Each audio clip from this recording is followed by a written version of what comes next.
Why are we doing this?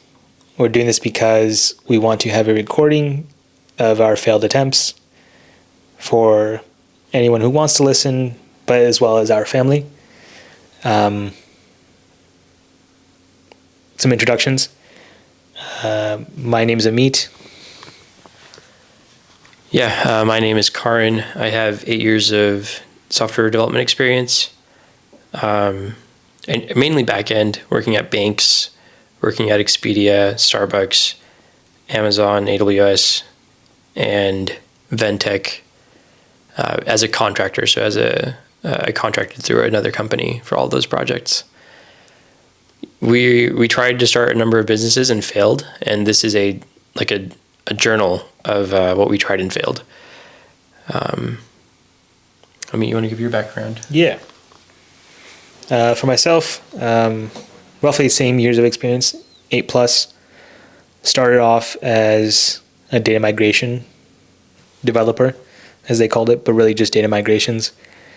Then pivoted to front-end development for about 2 years. From that, switched to tech consulting, where I got to work on the fun projects with big companies like Delta Dental, Expedia, and a short time at Amazon. Very short. Where I got to work on a lot of back-end stuff. So I got to really have a full stack experience. After that, 8 years, at this point, about a year and a half ago, I took a sabbatical. Might not have been a good idea. We'll see. Actually, we know it's not a good idea because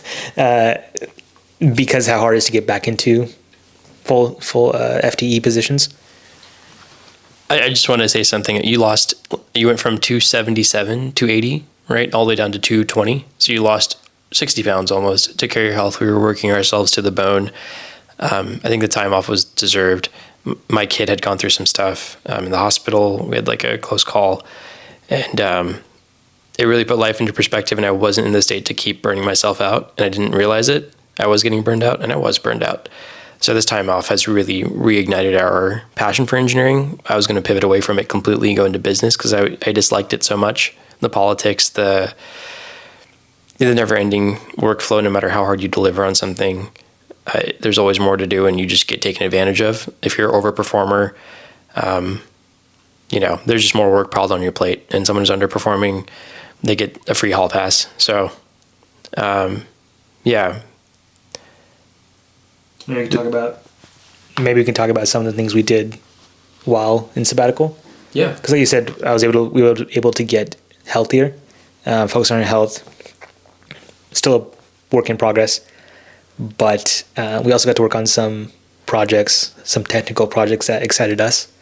Like for myself, I got to work on motorcycle weather, which was just an app I built for myself to help me track weather on the motorcycle trips I was starting to do, just because I didn't like the stuff that was existing out there. And that was fun. I got to do a lot of back-end, front-end work with it, as well as use new tools like Claude and Kilo, and really learn how to use those properly, thanks to Karan pushing me to use that, because I got to really quickly iterate and learn new tools and technologies that would take me many months, if not years, to learn manually. And on top of that, I also got to work on workout. I made my own workout app for myself. Got to learn how to import massive Garmin files and how that works. And I'm really grateful for Garmin providing that for free, because it costs a lot of money to host that data. And they must spend a lot of money, really. And also parse all that data, which isn't too hard, but there's very nice libraries out there. But just hosting that data in the cloud is a lot of money, and very grateful for them. That's some of the stuff I got to work on. Yeah, for me, I built a running app called Virtual Run. I built some ChatGPT style wrappers after playing around with AI and local LLMs. One is like a religion style app. My wife is always grilling me that I don't know about my religion because I grew up in Idaho. So I'm like the whitest Indian you'll ever meet. But now I can fact check her on everything because this app uses a rag underneath the hood. It took the entire Gurbani, which is a Sikhism book, holy book, and I parsed it, and it has weights and everything, so I can ask it, like, where does it exactly talk about weapons or, whatever else is going on. So that was a fun project. I can fact check my wife about religion. The other one was an automotive app, Vehicle Repair AI, which is another ChatGPT wrapper, but it scans, like, it'll use image scanning, OCR basically, to get a VIN and then immediately get the NHTSA data on that vehicle. So we don't get hallucination when you're talking to ChatGPT. It won't forget the vehicle you're talking about or the engine or the whatever. It has all those details in the system prompt. So it'll constantly be reminded of that. Which none of those sold anything because I didn't advertise them. I didn't know how to do marketing with this. We tried to start a company when we were back in college, didn't really work out. And we're working on one now, which is like a couple months in, but that also we're pivoting away from because it was in the automotive industry. The idea was more into marketing and social media, which we have such deep technical expertise that we don't want to pursue that. I think because we've spent 8+ years, 16 years combined, not counting college, not counting just being kids and always being around computers and breaking computers, we don't want to lose that skill set. I think it's important to utilize the T-shaped vertical that we already have a depth in instead of pivoting away to something else that not just retraining ourselves on, but like doing stuff that is below the pay grade of engineering, what engineering demands right now. It's silly to put all this work into something that is hard and then to give it up for something that's not as hard in how it's measured, publicly. Like, I think doing social media is insanely difficult. I'm just not built for it. How would I put it that way? There's things I'm built for. You can put me in front of a computer and I'll look at text all day long. But if you put me in front of a social media post or Facebook or Instagram, I'm going to cry my face out. 100%. Much more respect to social media. I still think it's not something I want to do. And I don't actively look at social media, Instagram type of stuff, but it's a lot more work than I thought it was to make it look good. If you want to make it look terrible, that's easy to do. I can do that. But to make it look really well and to be a type of post that gets user feedback, that gets the leads, the result you want from it, is very hard. We learned a lot of stuff, like you mentioned, like timing of relevant posts to the weather. And the biggest thing I think so far is getting better at speaking.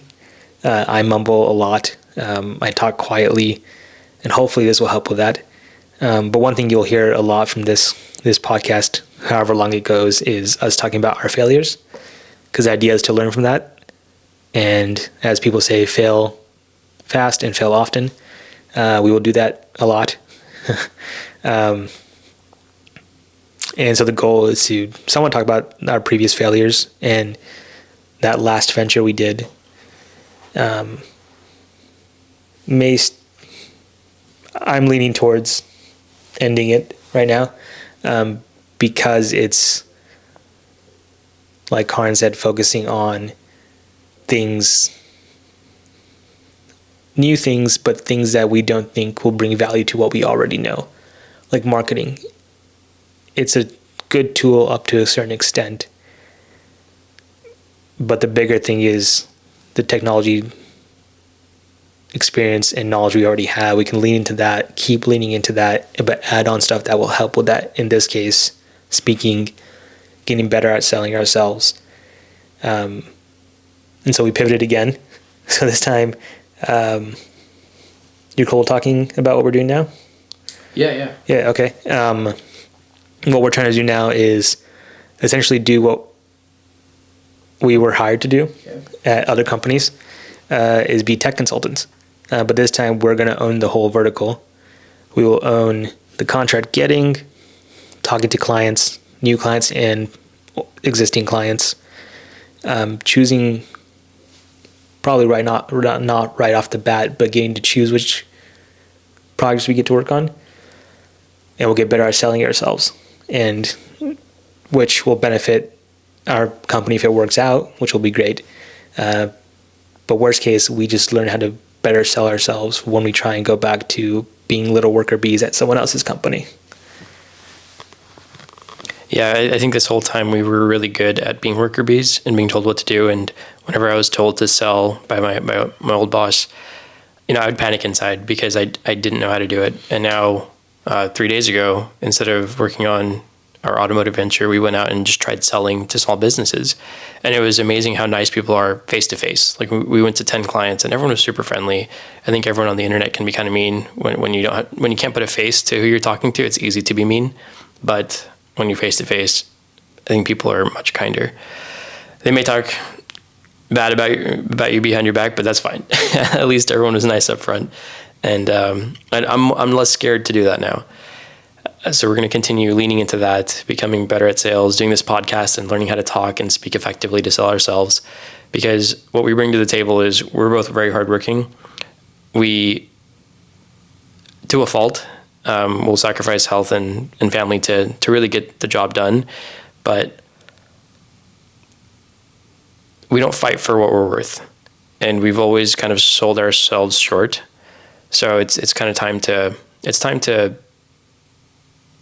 understand what we offer and ask for the value behind that. Because if it's a call at 9 p.m., if it's working with France or working with India at random hours, we're the first ones to offer on the teams, hey, I'll do that. So I think it's only fair for us to try to ask for the value that we provide so that we can then grow our company and seek out the same types of people to continue this value, to keep providing this type of value. Because that's what we have. That's what we have to offer. Yeah. So what we did this past week, like Ameet said, we pivoted a couple times. We tried doing an automotive thing, but we realized that for the small shops, they don't have the budget to invest, $100,000 or $200,000 into a custom software solution, which would take us time to build. But that's the capital that's needed to do this, to rebuild these systems. And the upfront cost, we could do it, but there's already competitors in the space doing it. So I don't know if it's worth it. It might be, and please correct us in the comments if you think it is. I know we have TechMetric and Shopware and all these other great CRM tools that are combining a lot of disparate systems. I don't know what the word is, separate systems, and creating an all-in-one solution that just works well together, so you don't have to transfer data and move stuff around constantly and have 10 different accounts to log into. Yeah. Building an all-in-one solution ourselves would take years, so I don't know if that's on the table. But we do know we can dive into deep technical solutions. So we're super nerds. We're the guys that read the manual. That's literally all we do. If I could boil it down, we read the manual and then show up to meetings on time, early, prepared, with notes in hand. We take our job seriously. And rather than go back to corporate and have golden handcuffs, we want to try, because we had a bad experience, and it's not the first time. We've been doing consulting for 8 years. There's clients that I loved, that I absolutely adored, that I would work forever for as long as they were employed at that same company. But the problem was, our account executive or someone else would come back and ask for too much money or not be willing to negotiate and kind of strong arm the deal because our reviews as engineers were so good and so positive that the client would say, we love these guys. They're so great. Please don't leave. And I had clients come out and ask me directly, like, hey, can you just come work for me? I'm like, there's a non-compete, blah, blah, blah, blah, blah. Or like, hey, are you still available to work on this project? I know you finished up 3 months ago, but I have another chunk of time that I need help with. Can I just get you specifically, not another engineer? Because we're willing to just dive into complex problems without a lot of pushback, where everyone else is questioning. And I feel like I know that you're trying to do your proper due diligence with discovery and get a proper time allotment, but sometimes it's not there because the person that you're dealing with isn't deeply technical. So it's part of our jobs to go dig in and find the real breadth of the statement of work. And I don't think I've come across a single contract that was accurate. So that's always going to be the case, right? This is the industry that we're in. It's very hard to understand the problem and then how deep the fix will go. But we're willing to dive in and do that work and provide the fix at a high quality and with backups and with a good outcome. Sorry, I'm rambling. No, that was good. I think that's one of the strong suits that we have to sell is we're willing to get it done, however long it takes, and get it done well. But one thing I wanted to point out was you mentioned how account managers would try and get more money from the client, and we had no control of that as the worker bee. We basically were told where to go and what to do from upper management, but by owning ourselves, we get to decide which client we want to go. And mainly, if we find a client that we really like and they just don't have the budget, but we have open space, we can say, yeah, we'll work for you. We want to keep working with you.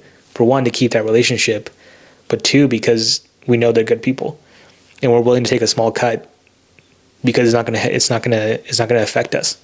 There's no other client massive that we're waiting for that we're willing to burn this bridge for. And that's a big benefit we have on ourselves. We can, in the beginning, undercut our competitors because they're massive. They have massive overheads. We're broke and poor. We got no overhead, except maybe electricity. But yeah, we can start pitching now to bigger clients. So the focus now is, instead of focusing on smaller shops like we were thinking, like you mentioned, who don't have the budget, we're going to try and go for bigger clients. Maybe we can reach out to previous people we know. But at the very least, the focus is bigger clients because they had the budget to work on the skills we already have, and maybe even grow a bit because we can sell that. It might be harder to sell, and we might have to do it at a cheaper price. Ideally not, but we're willing to learn these deep technical stuff as long as it's deep and technical and gives us valuable skills like we already have in back end and front end, the full stack. I need to stop saying we learned this before. Me too. But when there's nothing to say, it's hard not to say that word. Yeah, and we can hand this back and forth. We're new to podcasting and obviously talking. Just said yeah. But the failures we learned so far have been valuable. We thought we would do like this cool idea called Engineer for a Day. So both of us would go out at minimum wage and work for a client. You could put us on anything. We'll be there for 8 hours. We'll use your computers so you don't have to onboard us and worry about all that access. We have a NDA or whatever, right? We won't say anything. But the problem was we didn't even try it. We were going to sell it today. Today was the day we were going to launch it. And we were just talking through the logistics. What kind of deep technical project could this law firm or this auto shop or this small medi spa or a nail salon give us, right? I think the deepest thing was small Excel spreadsheet fixes. And the argument there was, okay, you have 8 years of experience, almost a decade of experience in software. And you're telling me that your skill set is now migrating Excel spreadsheets. Well, what kind of value does that command? That's not that's not your bill rate as a software engineer. You're going to be billed as a, person out of college could do this. So I would say slightly higher than minimum wage. Mm-hmm. That's not a deep technical thing. So you can't command that price. Yeah. So from that, we can't really target small businesses. There are certain folks that we want to just help because we like them. Like there's a jiu-jitsu place that we go to that we just love their mission statement. I think that would just like good faith, goodwill type work. I love that. To make money, those types of small places won't have the budgets to be able to, have projects that they want. Like they might have ideas that they want to work on, but there's no budget there to work on that type of project at scale. Yeah, thanks. I like that you said thanks. But one thing I want to point out is like, yes, these small shops don't have budgets, but if there's stuff we like you mentioned, gyms, we like, I'm forgetting, thank you, archery, ranges, we like a lot of stuff focused on health. And maybe when we don't have the big contracts, even though they don't have the budgets, for one, to build clients, to build a list of essentially reviews, but past experience for this company that we're building, we could take those smaller contracts, but we'd have to be very specific on what we're working on. Like, yeah, we're building this tool for you or this new system for you, something that keeps it technical, the same work but for a cheaper price. And obviously, when we're going to sell it to bigger companies, we don't say the price we sold it at, but we say the work we did, what we achieved, what value we gave. And then we can still undercut those bigger businesses because it's just the two of us, but we have the same level of results. So what have we talked about? We've talked about ourselves. We've talked about what we've done in the past, what we learned. Yeah, and what we're going to try this week. Yeah. Which is to sell.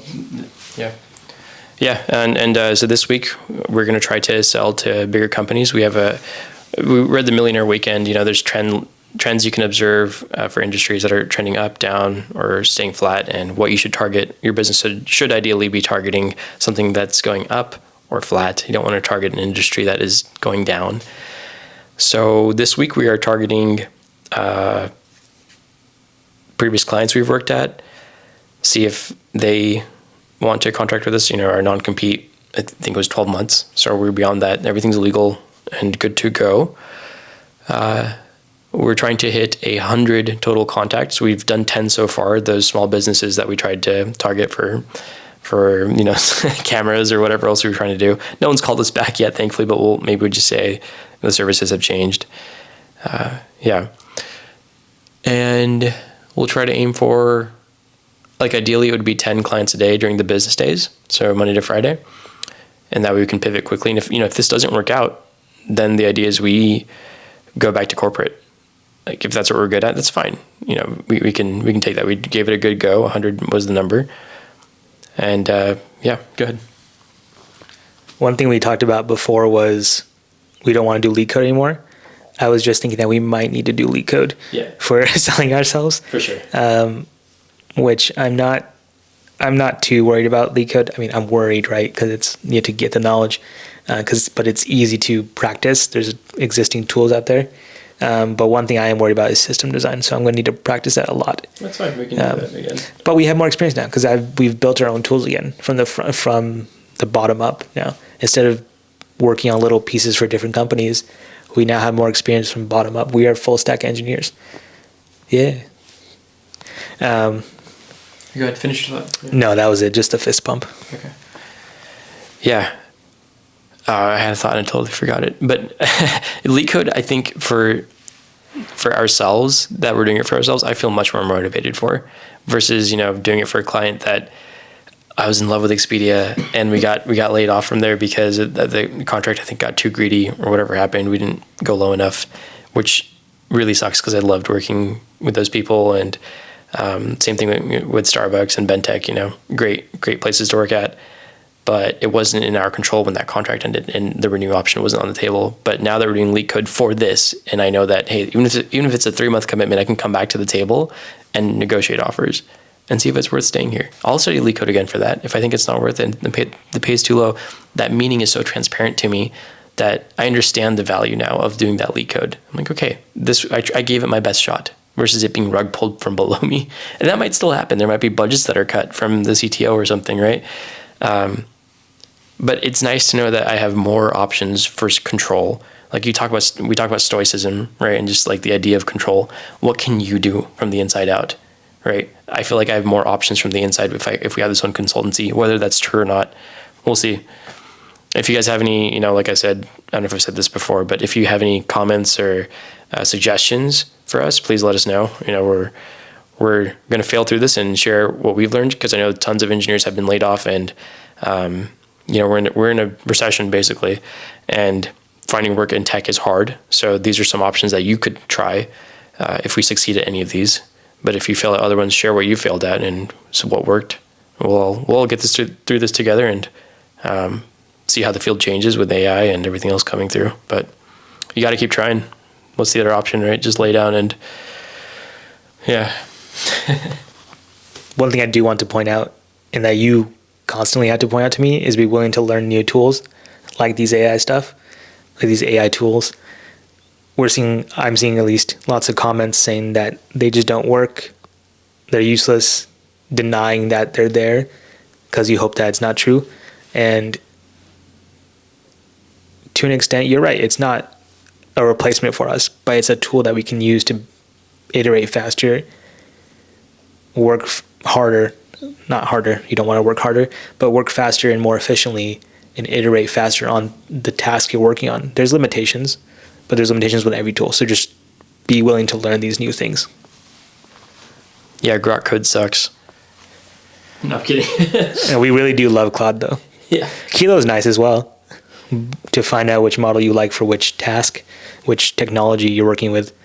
But I really do love Claude. I love the CLI. CLI is best. Yeah, and Grok code is great for small tasks. It's so good for small things, whereas Claude can go way overboard on a small fix, and it'll be like, I'll just write you a whole MD on this new fix that I'm thinking of, and why we should re-architect your whole backend.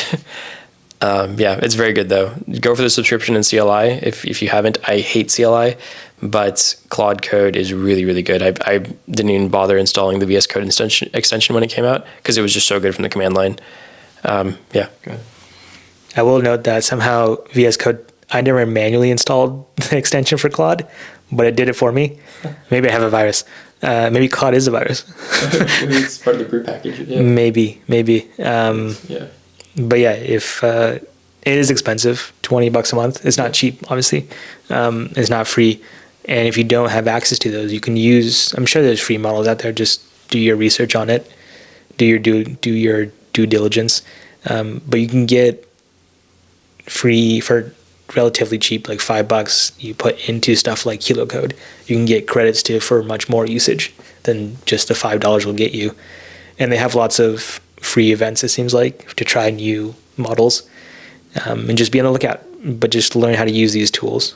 Like for myself, using this tool, I got to learn about Next.js, which it's a tangent because we're trying to close off, but yeah. Finish it off. Yeah, essentially from Claude, I got to learn about using Next.js to still allow me to use React because I love using that for web development, but at the same time make it faster to load for the client because it's no longer just client-side rendering. I can now choose to do server-side rendering or server-side generation for static files that I know won't change, like our own website.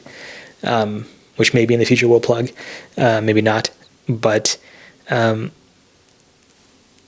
only has two images, one for yourself, one for myself, and they're pretty good file sizes because it's the WP or WebP format, which I actually might need to change because the resolution is kind of bad. But it's very efficient. It looked good. It looks good when you're not like right up on it. Which is fine.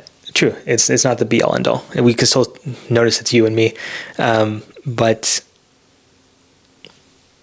I was able to bring the website down for roughly 1.5 to consistently sub 200 milliseconds on every load, even on a hard reload, just because of all the efficiencies that Next.js gives you.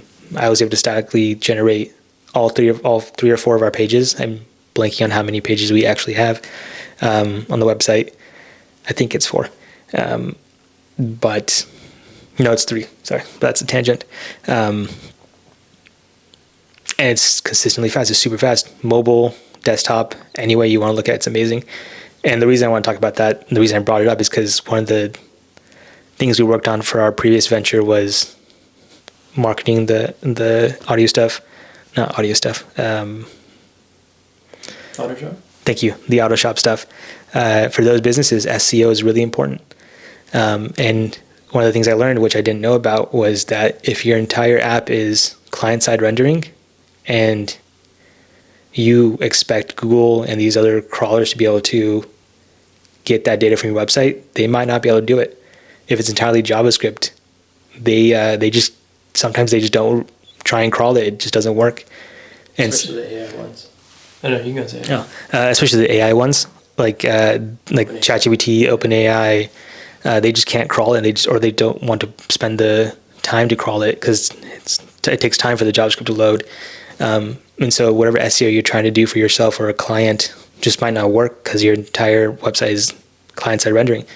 So that's one benefit of using just HTML, CSS. It loads right off the bat. But if you want to use technology like React, like I want to, be able to use technologies like Next.js to statically generate those pages from React to just basic to just bare HTML will allow crawlers to crawl those pages, get you all the traffic you need, or they'll be able to crawl it properly so that they can use that to sell your website, to promote your website with Google SEO, not Google, just SEO, and be visible to these AI clients like ChatGPT, these agents like ChatGPT and OpenAI.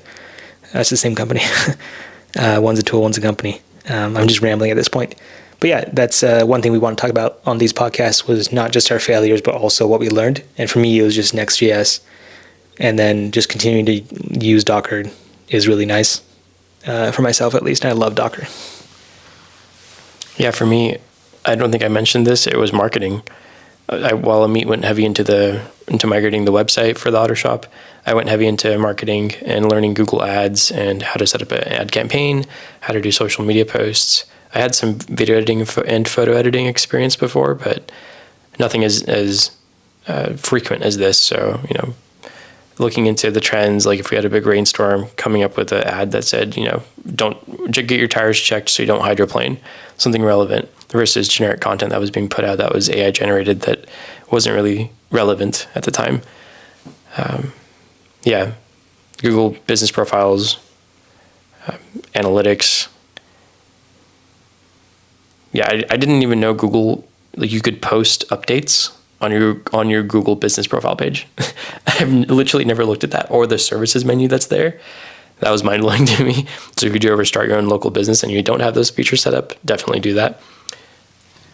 One thing maybe you can expand on is the fact that for some companies, you might not need a website. You just need a Google business profile. Yeah, one of the biggest things is having a Google business profile and then having reviews set up for your business. When we were going door to door, we found businesses that didn't have their own website set up and they hadn't even claimed their own Google business profile. So someone had set up a website for them and seemingly a profile that was set up maybe by Google, and you could claim the business. So even if you weren't that business, which is scary, but they could be getting so much more service and rank higher on Google if they just claimed it and then added things like, here are my hours.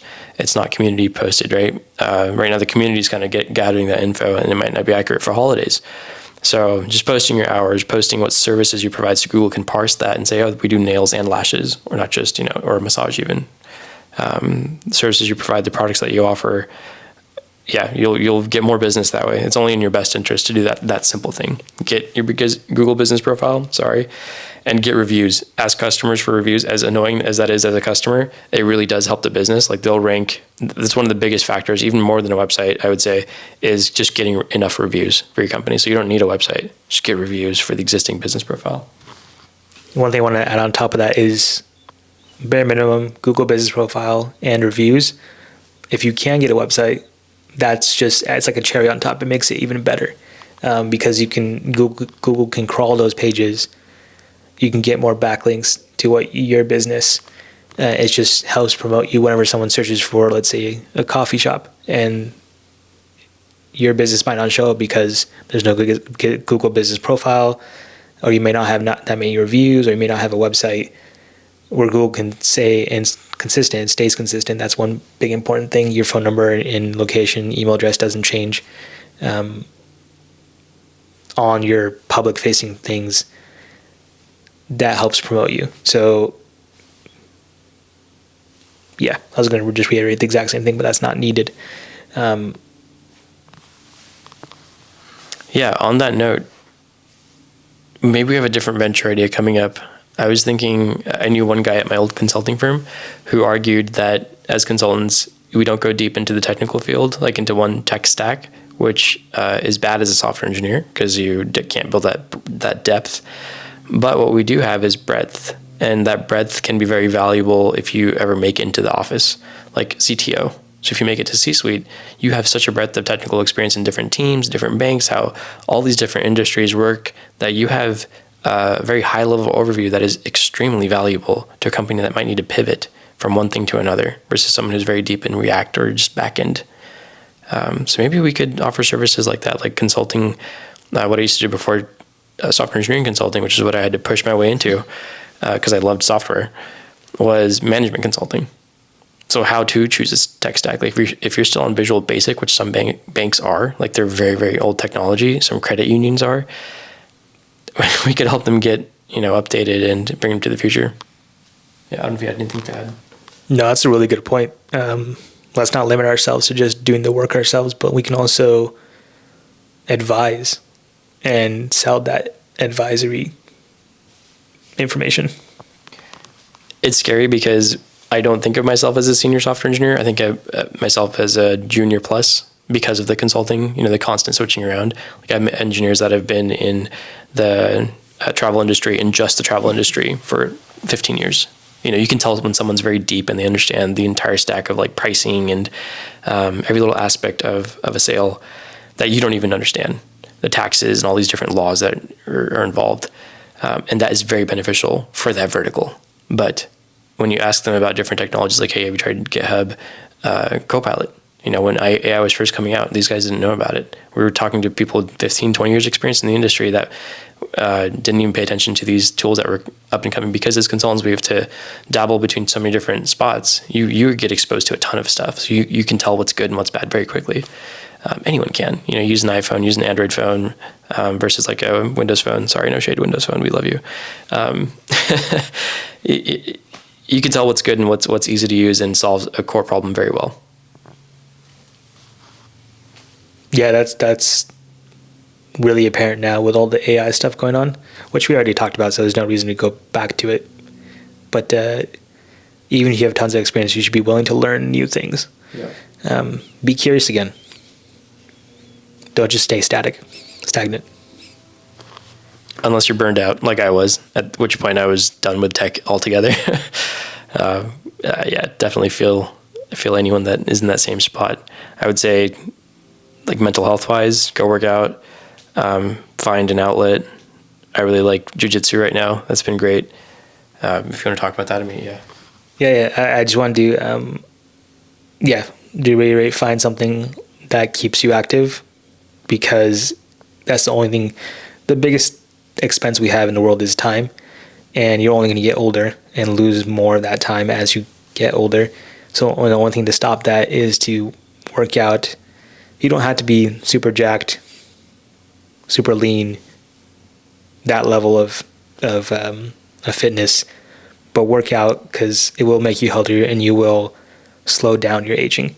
But that was just a slight tangent, just to add on to what you're saying. The one thing I really wanted to point out was might want to cut this, but we're brothers. Yeah. And a great way to handle disagreements or anything and fun is jujitsu. So what we do anytime we're both angry, or one of us is angry, we go downstairs and do jujitsu. And so far it hasn't been to go over any disagreements, but I think it'd be a great way to solve a disagreement, especially if there's a stagnation. And everyone else in the family loves it because we're just downstairs wrestling, and it seems like we're fighting, and they just laugh because it looks like we're wrestling. And we're actually, that's true, we are just wrestling. We're not fighting.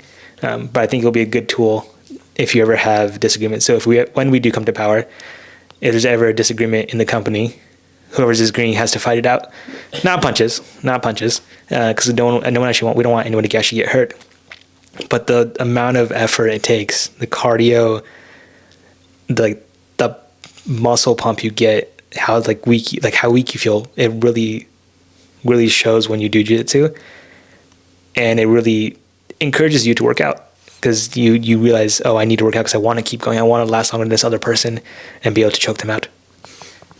It also minimizes problems. So something that you thought was a major problem, when you're getting blood loss to your head, you're like, oh, okay, maybe it's not that big of a deal. We can agree to disagree and just test and learn, give it a shot, see what happens. Yeah, it's it's the same thing they say, like